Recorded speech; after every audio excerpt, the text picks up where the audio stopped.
palabra griega menos, que significa mes, y pausa final. La edad media, aunque se presenta, son 52 años, pero de acuerdo a los países y a las regiones, puede ser un poco más antes, y también de acuerdo a las condiciones genéticas, ¿ya? Este es el sistema Strauss 10 que nos muestra, ¿no? Todas las características del ciclo menstrual de la mujer hasta el final de la vida, comenzando con la menarca, la pubertad, la época productiva de la paciente, el climaterio, la transición menopáusica, todo esto. Lo que nos interesa a nosotros del sistema está mal escrito, al revés escrito, ¿no? Del sistema Chao es lo siguiente, que la última menstruación se produce más o menos a los 52 años, es la línea roja, ¿no? Previo a esto tenemos un periodo que se llama transición menopáusica, y esta transición menopáusica comienza 2 años antes, ¿ya? Y ahí ya comienza, o sea, tiene un periodo inicial y una fase avanzada. Entonces los ciclos se hacen irregulares, duran más de 7 días, pueden durar 10 días, 15 días, ¿no? En la fase avanzada ya los ciclos son completamente irregulares y la FSH comienza a elevarse, ¿ya? En la transición menopáusica, nosotros, si viene una paciente con una falla menstrual, le pedimos una FSH y está por los 48 años, le decimos, señora, usted es perimenopáusica y esta situación es normal, ¿no? O sea, eso puede acontecer. Muchas veces incluso tienen hemorragia. Vamos a corregir eso, ya el sistema. Bueno, creo que acá no voy a poner. Bueno, entonces acá tenemos para que mejor entendamos, la menopausia es la regla final y es un diagnóstico retrospectivo. Es decir, hoy día me viene la última regla y dentro de un año recién voy a saber qué es mi menopausia, que he pasado mi menopausia. ¿Por qué? Porque dentro de 6 meses puede venirme una hemorragia o en 4 meses puedo estar sin regla un tiempo y vuelve a venir. Y así puedo estar 2 años. Entonces, el periodo previo, 2 años antes, se llama transición menopáusica y posterior se llama posmenopausia. La perimenopausia es un año antes y la posmenopausia 2 años después. Entonces, la transición menopáusica se caracteriza porque precede al cese definitivo de los ciclos menstruales. Es una etapa de transición entre la madurez reproductiva femenina y el cese definitivo de la función ovárica. Está caracterizada por la declinación total o completa de la producción de folículos por parte del ovario, ¿ya? Existe una privación estrogénica con déficit séricos de estradiol e inhibina. Los niveles de hormona folicular estimulante se ven incrementados. ¿Cómo podemos hacer el diagnóstico? Mediante la FSH, ¿ya? Entonces, en este periodo, como les dije, hay una variabilidad de los ciclos menstruales. Los ciclos pueden estar acortados o alargados, pero lo que nos va a caracterizar es la concentración de la FSH, que va a estar por encima de 10, ¿ya? La inhibina no se la puede medir, pero es la primera que se altera, al igual que la progesterona, ¿ya?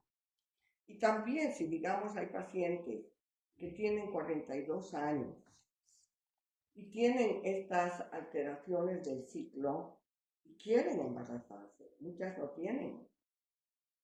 Entonces le podemos pedir la hormona antimulleriana y ahí nos va a dar de que pues es bajísima, ¿no? Le pedimos también la FSH y es alta. Entonces decimos, hija, estás en un periodo de la transición menopáusica y ya no te vas a embarazar, ¿no? Ahora, la perimenopausia es el periodo de tiempo antes de la última menstruación, cuando acontecen los cambios biológicos, clínicos endocrinológicos hasta un año después de la última menstruación. La premenopausia, periodo desde la menarca hasta antes de la última menstruación. Y la posmenopausia es desde la última menstruación hasta el final de la vida de la paciente. Si me viene una paciente que es de 70 años con hemorragia, voy a poner en sus diagnósticos hemorragia uterina anormal. Luego, 2, hemorragia de la posmenopausia. Cuando una paciente en la posmenopausia presenta hemorragia, es sumamente peligroso. Hay que internarla, hay que estudiarle, hay que hacerle una biopsia de endometrio porque puede ser un cáncer endometrial. ¿Ya? ¿Qué es lo que favorece para que se inicie porque la edad difiere, ¿no? En las pacientes. La mayoría no se sabe la causa. Puede ser climática, pero hay un antecedente genético. O sea, hay una predisposición genética familiar, ¿ya? Hablamos de menopausia precoz cuando la menopausia se presenta antes de los 40 años, ¿ya?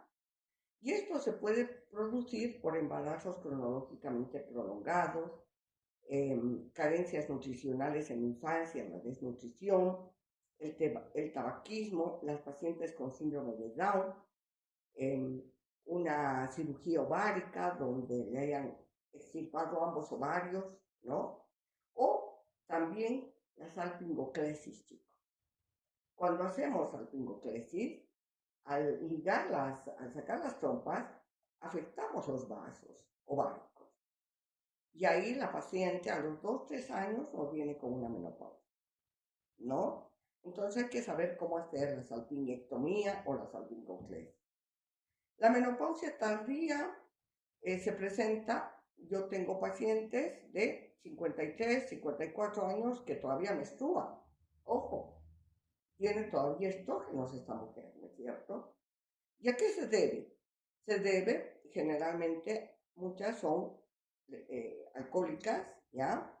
Y las japonesas, ¿por qué creen ustedes que las japonesas tienen una menopausia tardía?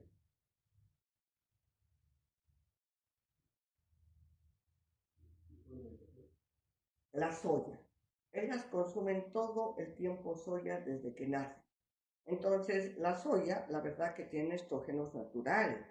Y esto hace que la paciente tenga un exceso de estrógenos, ¿no? Y las pacientes obesas. Las obesas, ¿por qué? Porque los estrógenos se producen a nivel periférico, ¿no es cierto? Por una conversión de la testosterona en estradiol, ¿no? Hay una aromatización en el tejido celular subcutáneo. Entonces, lo mismo, acá puede ser, por ejemplo, pacientes que tienen un cáncer y que han hecho quimioterapia, radioterapia, problemas genéticos, el tabaquismo, las pacientes que son deportistas, las pacientes que son consumidoras de alto contenido de grasas y proteínas, también la hipertensión y déficit, es importante, el déficit de calcio y también de vitamina D, ¿ya? Entonces, igual lo mismo, se retrasa la menopausia por un problema de obesidad y también de alto consumo de calorías, ¿ya? Entonces, la menopausia afecta terriblemente la calidad de vida de la paciente. Y se ve porque existe vulnerabilidad en la transición en el climaterio, se producen cambios biológicos importantes, psicológicos, y cada persona tiene sintomatología individual, que esto repercute en su calidad de vida. Hay pacientes que también no tienen nada, o sea, pasaron la menopausia y dicen, ya me ha pasado, pero doctora, no tenía ni sofocón, nada de lo que me comenta, ¿no? Maravilloso. Bueno, pero en este periodo de la vida hay, chicos, muchos cambios hormonales. Principalmente, hemos dicho, ¿cuál es la primera que se altera? la inhibina, ¿no es cierto? Y también la progesterona. Pero un año antes, aproximadamente, o 2 años antes, la hormona FSH se va incrementando, ¿no? La LH se mantiene hasta la menopausia, ¿ya? Los estrógenos disminuyen paulatinamente un año antes y el número de folículos antrales comienzan a madurar, porque, bueno, eh, una, en la vida embrionaria, la mujercita, el embrión mujer, tiene mucha cantidad de ovocitos, ¿cierto? Aproximadamente 7 millones, 5 millones. Cuando nace ya han perdido muchos, han ido al atrecho y nace con 3.000, con 3 millones, 2 millones. Y hasta la menopausia, desde la menarca hasta la menopausia, todos los meses, muchos folículos van yendo a la atrecho. Cuando llegamos a la menopausia, que ya no voy a tener menstruaciones, ahí ya no hay folículos. Porque en el periodo de la perimenopausia, muchos de estos ya se han destrozado. ¿Ya? Entonces, aquí para entender un poquito del eje hipotálamo hipófiso gonadal, la GnRH se desarrolla a nivel del núcleo arcuato del hipotálamo, ¿no es cierto? La GnRH estimula a la hipófisis anterior para que se produzca la FSH y la LH, ¿no es cierto? Y estos a la vez estimulan a los ovarios para la producción de estrógenos y para la ovulación, ¿verdad? Entonces, este feedback negativo se ve alterado. Ya no se produce la liberación de estradiol por parte de los ovarios, ni tampoco, ábreme la puerta, por favor, creo que una de sus compañeras está. Por parte de los ovarios no se producen ni estrógenos ni folículos. Y esto hace que el feedback ya sea positivo, ¿no? Ahí los ovarios no producen, los folículos ováricos no producen la hormona que se llama inhibina. La inhibina es el péptido que hace que les diga stop a la FSH y a la LH. O sea, como no se produce, no hay quien le diga stop y se sigue produciendo por parte de la hipófisis FSH y LH. ¿Ya? Entonces, ahí hablamos de la inhibina. La inhibina es un péptido que se produce a nivel de los folículos de la capa granulosa del folículo ovárico. Y tiene una cadena alfa y una cadena beta. La cadena alfa es la que estimula, ¿no?, a que se produzca la liberación de la FSH, pero esta ya no se presenta, entonces la FSH se sigue liberando. Luego seguimos con la inhibina, que es el primer evento que se produce en la transición menopáusica que hace que la FSH se vaya elevando, ¿no es cierto? Los niveles de inhibina van bajando, van descendiendo, y los niveles, o sea, los niveles se mantienen de la inhibina alfa, se mantiene ligeramente bajos, descendidos. Esto va a estimular para que se produzca la FSH, incremente la FSH, y esto lleva a la atresia, no hay folículos y hay insuficiente producción de folículos ováricos en el periodo de la perimenopausia, y en la menopausia ya no existe. La hormona luteinizante es la encargada de que los folículos maduren, ¿no es cierto?, en el ciclo ovárico normal. Esta hormona no se altera hasta que se inicia la menopausia. Una vez de que la paciente ya no va a menstruar, entonces la LH se incrementa. Entonces, ¿qué pasa? Se produce atresia folicular, los folículos disminuyen, la inhibina disminuye, Esto hace que la FSH se eleve, ¿no es cierto? Existe mayor reclutamiento ovular, los pocos folículos que habían comienzan a madurar y a destrozarse, y, ¿no? Y hay un aceleramiento de la maduración folicular, ¿no es verdad? Y esto nos va a producir un ciclo monofásico. Los últimos ciclos en la transición menopáusica, chicos, son monofásicos. ¿Por qué? Porque ya no se produce ovulación, la ovulación es mala, y también son menos de 21 días, son cortos y no se produce embarazo. Hay pacientes que se embarazan a los 43, 42 años, vienen contentas, estoy embarazada. Cuando ocurre, estas pacientes muchas veces están en la transición menopáusica. Y cuando se embarazan, el producto no progresa, es un huevo anembrionario, o sea, no tiene embrión. Por lo general, y la paciente quiere tener su bebé, intenta, sí se puede embarazar porque todavía hay folículos, pero los folículos ya son viejitos. Ya esto puede incluso tener cargas genéticas muy malas, puede llevar alteraciones cromosómicas si el embarazo se lleva su curso, ¿no es cierto? Muy bien, entonces los ciclos menstruales son cortos, la fase folicular está disminuida. En los ciclos ovulatorios la fase lútea permanece constante porque todavía hay LH, chicos, y no hay oposición de la progesterona para que los folículos maduren, ¿verdad? Entonces, como no hay progesterona, no hay oposición para los estrógenos, se sigue liberando estrógenos y esto puede llevar al engrosamiento del endometrio. El endometrio, esto está muy grueso, por ejemplo, en esta paciente. ¿Cuánto mide normalmente un endometrio en la menopausia? 4 milímetros.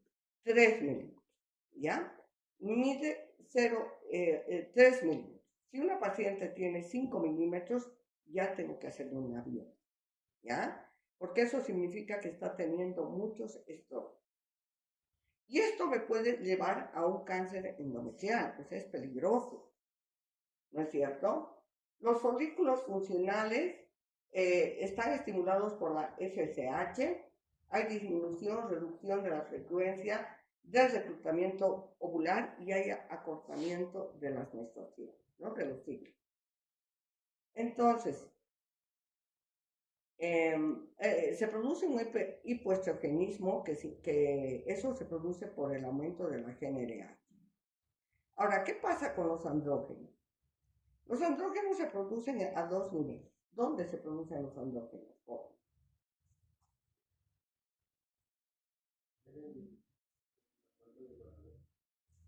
En la glándula suprarrenal y en los ovarios, ¿ya? En el folículo ovárico, la teca, porque los folículos tienen dos capas, ¿no? La teca y la granulosa. En la teca se producen los andrógenos. El ovario produce cerca del 50% de la androstenediona y 25% de la testosterona circulante. O sea, 75% es producido por la suprarrenal, ¿verdad? Entonces, en la transición de la menopausia, la producción total de andrógenos, sobre todo por la caída de la producción ovárica, ¿no es cierto? Y la producción es debido a la glándula suprarrenal. Ella sigue produciendo los andrógenos. Se producen menos andrógenos, pero son más activos, debido a la falta de oposición estrogénica.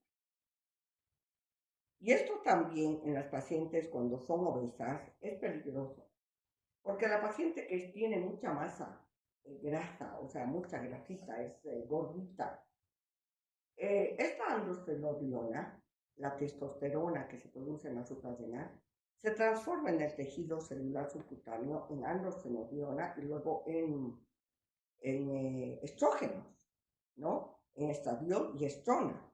y esto hiperestimula a los ovarios, perdón, al endometrio para que se produzca un cáncer de endometrio. O sea, las pacientes que son obesas, gorditas, hay que ver muy bien, valorar su endometrio, el grosor endometrial. Porque si está por encima de los 5 milímetros, chicos, hay que estudiar ese endometrio. Hay que hacer una biopsia. ¿Ya? Ahora, también interviene en el sistema serotoninérgico con la serotonina. Al disminuir la serotonina, ¿qué hace? Es la encargada del buen ánimo, ¿no? De que la paciente esté contenta, que duerma bien, ¿verdad? Y también regula el centro termorregulador. Entonces, acá vamos a entender una cosa. ¿Por qué la paciente en el climaterio, cerca de la menopausia, comienza a cambiar de carácter, se vuelve aburrida, tiene ganas de llorar de todo, sensible, muy susceptible? No duerme bien, se queja, no duermo, doctora, 4 días que no duermo. Y tengo unos calores y unos bochornos terribles. Es por esto. Porque la serotonina disminuye porque disminuyen los estrógenos. ¿Ya? Entonces, ¿qué pasa? Los bochornos se explican porque el centro regulador de la temperatura está alterado porque no hay serotonina. Bueno,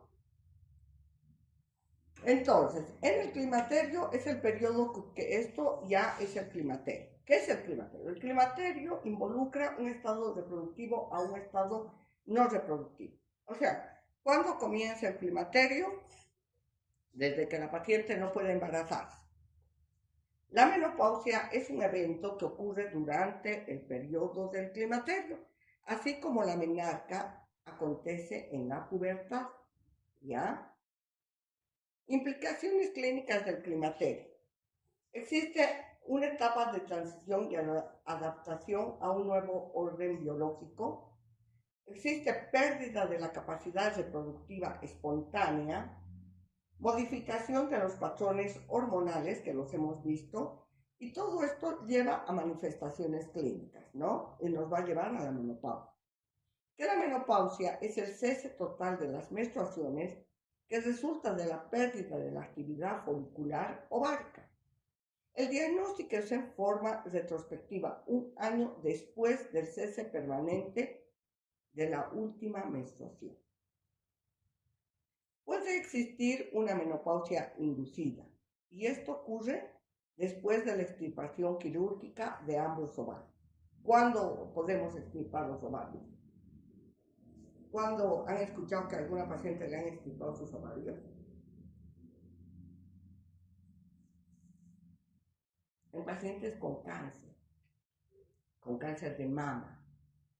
Ahí sí hay una indicación médica que tienes que extirpar los ovarios. Pero una paciente joven, yo he visto, pacientes que han venido con tumores ováricos, benignos o malignos, que también se les extirpa por iatrogenia, porque eso no es normal, extirpar en los ovarios.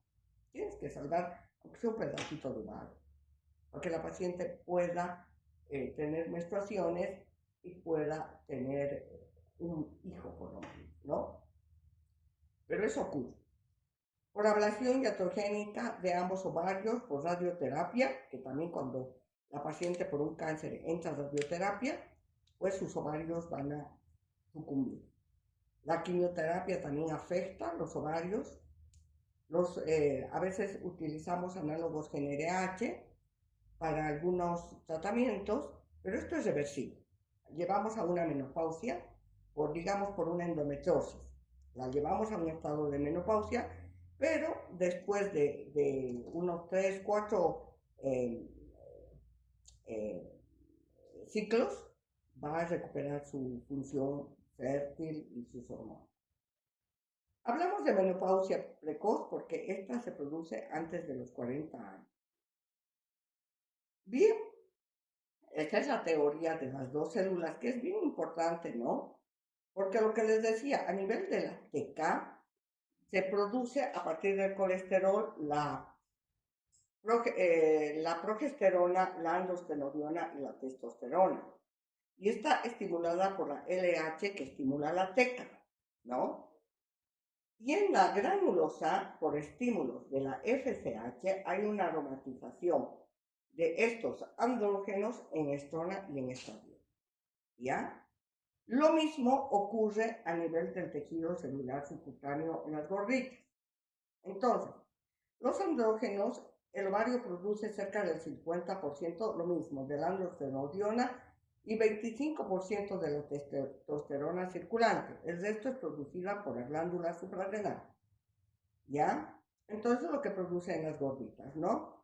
La testosterona se transforma en androstenediona por los estrógenos, por la testosterona circulante de la suprarrenal. Luego en dehidroepiandrosterona y finalmente en estriol y estradiol. ¿Ya?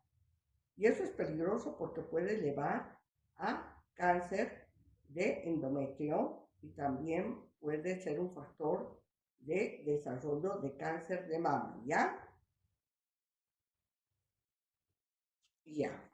Los folículos adquieren una resistencia a la estimulación de la estimulación mediada por las gonadotrofinas que aumentan los niveles circulantes de la FSH y la LH.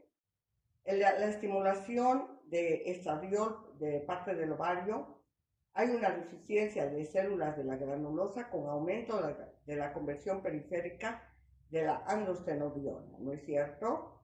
Finalmente termina en estrona y esto ocurre en las células del tejido celular subcutáneo. Entonces, la sintomatología clínica y las complicaciones. Fíjense, a los 50 años la paciente comienza a presentar primero, en el climaterio, en la perimenopausia, la paciente comienza a presentar sofocones, bochornos y alteraciones del ciclo menstrual. A los 50 años comienza a presentarse atrofia de la pared vaginal y la paciente se queja a esa edad y no quiere tener relaciones sexuales. ¿Por qué? Porque le duele en la penetración. O sea, en vez de ser satisfactoria su relación sexual, es un martirio. ¿Ya? Entonces se produce también, fíjense la cantidad de receptores de estrógenos que tenemos las mujeres. Tenemos en la piel, en la vagina, en la vejiga, en el pelo, en todo el organismo. O sea que los estrógenos repercuten grandemente en la calidad de vida de la paciente. Entonces se produce atrofia de la piel y de las mucosas. Tenemos una sintomatología urogenital que es lo que la paciente se queja de que se le escapa el orina. Ríe y se escapa el orina. Hace un esfuerzo, se le escapa. Entonces es terrible, ¿no? ¿Por qué? Porque eso, si no sabe manejarlo, si no consulta, ¿qué va a pasar? De que la paciente se va aislando. No quiere entrar en contacto ni con su familia porque el olor del orín es fuerte. ¿Lo ven? Entonces, eso repercute en su vida. Aparecen problemas cardiovasculares, la osteoporosis y también al final de la vida de la paciente el Alzheimer. A todo esto nos protege los estrógenos. Entonces, los tipos de síntomas que va a presentar la paciente son síntomas vasomotores, que es sudoración, sofocones, mareos, sintomatología somática urogenital inespecífica y sintomatología psíquica, estados depresivos, tristeza, insomnio y astenia. Entonces, para la enfermedad cardiovascular, la mujer, ¿ustedes han escuchado alguna vez que una mujer de 35 años haya tenido infarto? No, porque los estrógenos nos protegen. Pero en el varón, sí. Yo tenía un pacientito que le echó nacer y qué pena, 20 años, vino un día su mamá llorando y me dice, mira, mi hijo ha fallecido con un infarto. ¿no? Los hombres tienen infartos más frecuentes en edad juvenil porque no tienen esto, ¿no? Tienen la testosterona. En cambio, nosotros nos protege hasta la edad de la menopausia. Fíjense cómo la curva va elevándose y la mortalidad más frecuente en la mujer es por accidente cardiovascular, por problemas cardiovasculares. Pero al principio la incidencia es bajísima. ¿Qué pasa? Que cuando la paciente está, han escuchado de ovarios poliquísticos, ¿no? Los ovarios poliquísticos están en relación con la resistencia a la insulina, ¿no es cierto? Entonces nosotros desde la juventud podemos hacer una resistencia a la insulina. Y en la juventud nos aparecen los quistes de ovario.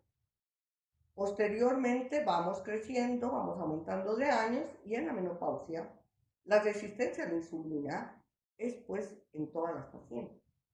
Por eso es que nosotros tendemos a engordar, ¿me entiendes? Entonces por la resistencia a insulina nos produce la diabetes tipo 2, aparece la hipertensión, síncope, hipertrofia del ventrículo izquierdo, arritmias, insuficiencia cardíaca, infarto de miocardio, angina de pecho y vasculopatía. ¿Por qué?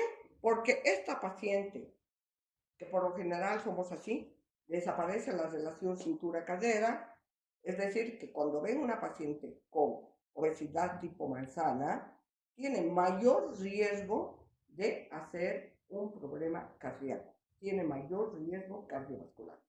Que la paciente obesita, gordita, pero tiene su figurita, ¿lo ven? Esa paciente tiene menos riesgo. Bueno, esa se llama obesidad tipo pera.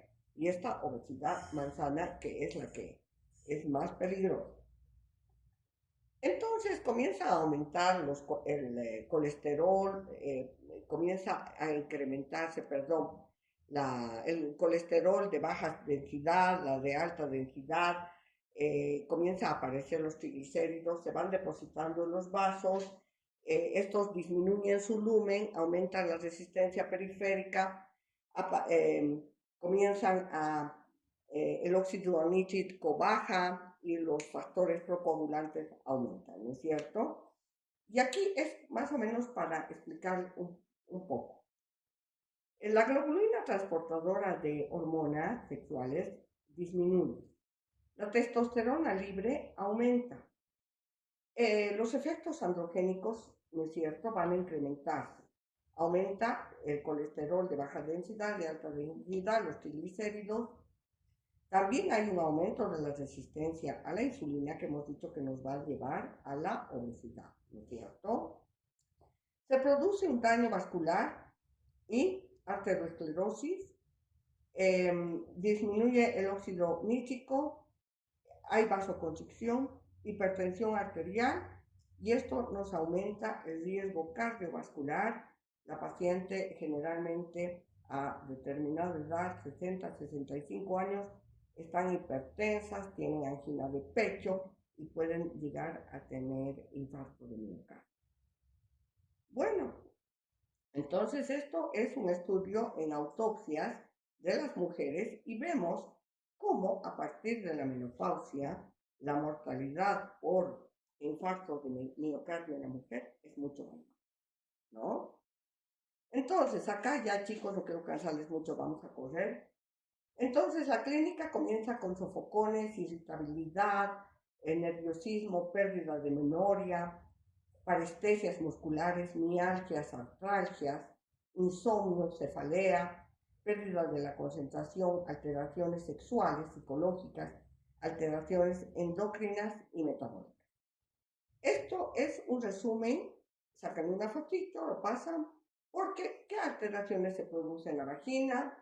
En la vía urinaria, en la vulva, que afecta tanto a la paciente y repercute en la sexualidad de la mujer, ¿no? Tiene síntomas vaginales, la vagina pierde elasticidad, se acorta, disminuye el calibre, la mucosa, los pliegues se aplanan, se torna seca, pálida. El pH, ¿qué pH tiene la vagina? Ácido, ¿no es cierto? se vuelve alcalina por la disminución del glucógeno. El glucógeno es producido por las capas superficiales del epitelio, por el estrato intermedio y la capa superficial.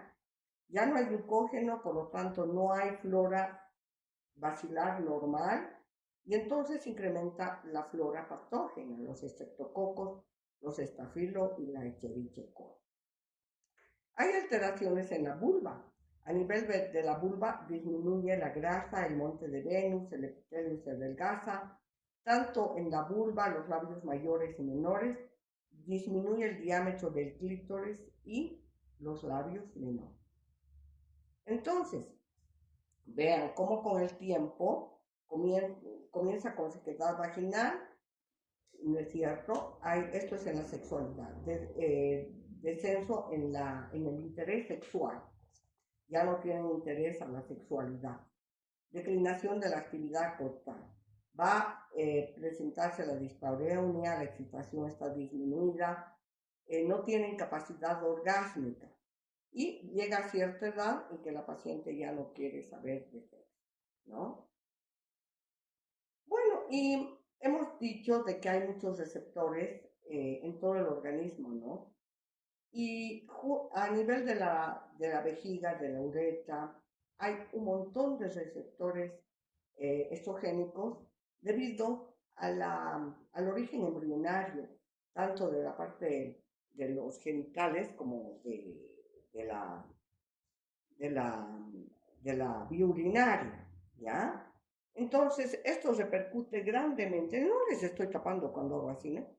No sé. O repercute porque la paciente comienza a tener incontinencia urinaria, comienza a tener orinas, la incontinencia de apremio por contracciones del detrusor, y todo esto es debido a la deficiencia de estrógenos, ¿ya? Y las alteraciones psicológicas y del estado de ánimo, la paciente tiene depresión, tiene atribuciones erróneas, problemas de pareja, pérdida de la memoria y disminución del rendimiento físico e intelectual. También repercute en las articulaciones y en el músculo, en los ligamentos, porque aparece un término nuevo que hay, la sarcopenia. ¿Han escuchado la sarcopenia en endocrinología? Se debe a la deficiencia de estrógenos, de vitamina D, ¿no? También.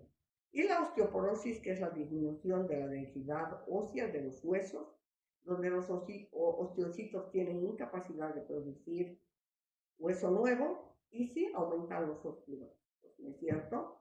Produciéndose las fracturas patológicas, y en la edad de la menopausia es una complicación, ¿no? Las fracturas pueden ser a la muñeca, en la cadera y principalmente los huesos de la pelvis.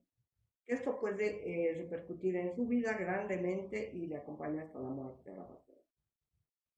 Bueno, entonces nosotros en los objetivos de la evaluación clínica tenemos que tener una relación médico-paciente muy estrecha con nuestra paciente, porque tiene que contarnos todo y nosotros tenemos que darnos cuenta cómo la vamos a ayudar, ¿verdad? Vamos a realizar una buena historia clínica con todos sus antecedentes. Vamos a evaluar, esto es importante, el estado de la conciencia de la paciente, su orientación, la apariencia, cómo viene, el lenguaje, la inteligencia, su humor, su afecto, su juicio. Ya viéndola, hablando con ella, nos damos cuenta, ¿no? Cómo vamos a ayudar. Por ahí está yendo a un Alzheimer, a una demencia. Los hábitos y costumbres, ver si fuma. La paciente que fuma tiene que dejar de fumar, porque si fuma, nosotros le vamos a dar estrógenos, pues hay mayor riesgo de que haga tromboembolismo, ¿no es cierto? También si tiene consumidora de alcohol, si hace ejercicios, tenemos que estimular de que haga caminatas, ejercicios débiles, ejercicios en el agua, solo ejercicios, no nadar, porque una de esas tiene osteoporosis y se puede fracturar, ¿no? Pero puede ir a la piscina a hacer ejercicios, ¿verdad? Su dieta, ayudarle en la dieta y cómo manejar el estrés, ¿no? Entonces vamos a ver que la mujer en la menopausia, cuando comienza a los 50 años, va disminuyendo de estatura.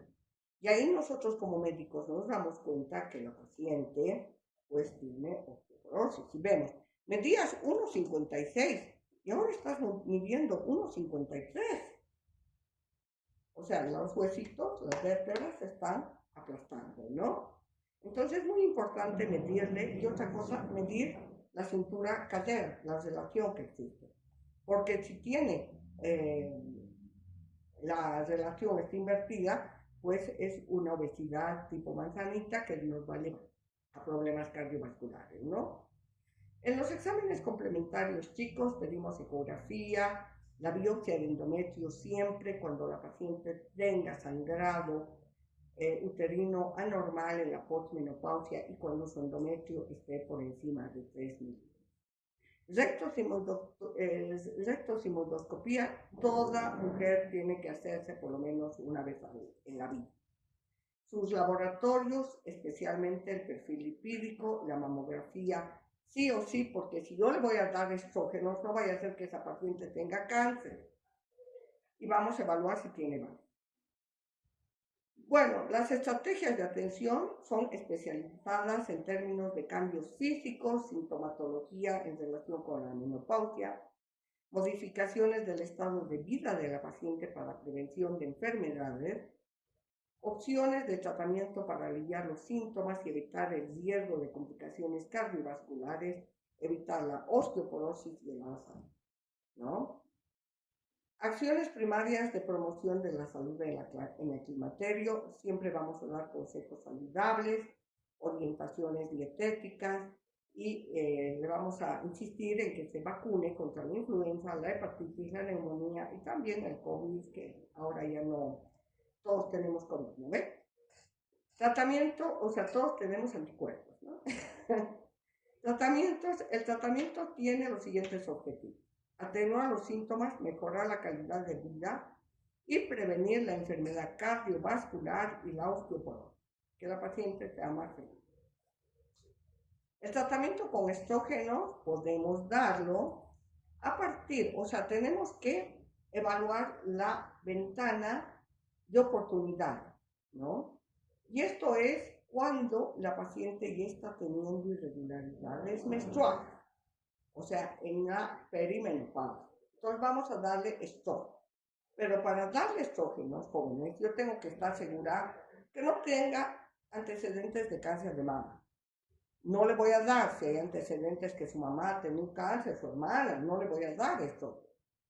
Voy a pedirle una mamografía, una ecografía mamaria, ¿no? No le voy a dar si, digamos, tiene antecedentes de un accidente cerebrovascular. No voy a darle por vía oral si tiene sus triglicéridos elevados. ¿Por qué? Porque pasa por el hígado y su hígado va a comenzar a sufrir, me va a producir una insuficiencia hepática. Y tampoco le voy a dar cuando tiene problemas de hígado graso, problemas hepáticos, que sus enzimas hepáticas están elevadas, no le voy a dar, ¿ya? Pero puedo ayudarle con estrógenos, que realmente es, si no hubiera estos riesgos, es la medicación ideal, ¿ya? Bien, entonces, esa la vamos a pasar. Bueno, otras alternativas de tratamiento. Bueno, primero que nada, los estrógenos yo puedo dar por vía oral cuando no tenga ninguna contraindicación. Puedo dar mediante parches y puedo dar mediante gel también, ¿ya? Siempre cuando voy a utilizar estrógenos, tengo que utilizar con progesterona. Si la paciente tiene útero, si no le ha sacado el útero, siempre voy a utilizar progesterona, ¿ya? Y generalmente yo, por ejemplo, en una paciente postmenopáusica, le doy en gel. Mi vía ideal es el gel porque no pasa el hígado. Entonces doy en gel o en parche y les digo, cada 3 meses, 10 días, va a tomar progesterona. Entonces doy su prescripción. Y la paciente cuando viene contenta, viene feliz, es más joven, se han mejorado muchas cosas de su vida, ¿entienden? pero siempre tengo que controlarla que no me aparezca un tumor en sus manos, ¿no? Voy a pedir mamografía, por lo menos cada año, si utiliza estrógenos, ¿ya? Otras alternativas. La paciente que tiene síntomas sofocones, calores y anuemas, doctora, y no puede utilizar estrógenos por alguna causa. Y mi vida sexual está arriba. Le voy a dar la tibolón, que mejora, evita la osteoporosis y me va a mejorar también la parte sexual en la paciente. Podemos utilizar moduladores selectivos de los receptores estrogénicos, o sea, inhibidores de la aromatasa electrosol. Podemos utilizar en las pacientes que no tienen síntomas de la menopausia, por ejemplo, pero tienen riesgo de hacer osteoporosis, los alendronatos, el ivandronato, el ácido zoledrónico, la calcitonina. ¿Por qué? Porque si tiene osteoporosis sí hay que tratarlo. ¿Ya? El ácido zoledrónico ya es preventivo y también es tratamiento. Le puedo dar ansiolíticos que me va a mejorar los bochornos, los sofocones, todo esto. Y puedo utilizar, si no puedo usar nada, chicos, voy a utilizar los fitoestrógenos, la soya, ¿ya? Puedo utilizar la flufuga racemosa, las isoflavonas de soya, las isoflavonas de la red Glover y el maca. Aquí tenemos maca. Tenemos también las isoflavonas de soya, ¿ya? Para la incontinencia urinaria, ¿qué voy a hacer para la incontinencia urinaria? ¿Qué se les ocurre? Los ejercicios. Los ejercicios de Kegel y segundo, los estrógenos locales. Le voy a indicar que se ponga una crema de estrógenos por vía vaginal, ¿ya? Y chicos, esto les ayuda grandemente a controlar los problemas de las micciones, principalmente, como dice su compañero, los ejercicios de Kegel. En conclusión, los cambios endocrinológicos que suceden tanto en la perimenopausia como en la posmenopausia deben alertar al clínico de manera temprana para poder incidir en los aspectos preventivos y ofertar una mejor calidad de vida. Porque nuestro objetivo principal es mejorar la calidad de vida de los pacientes, ¿no es cierto? Muy bien, chicos, ¿tienen alguna pregunta?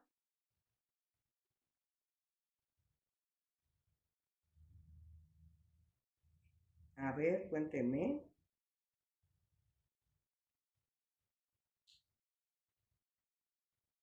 A ver, yo les voy a hacer una pregunta. Así. ¿Qué estudios voy a pedir en una paciente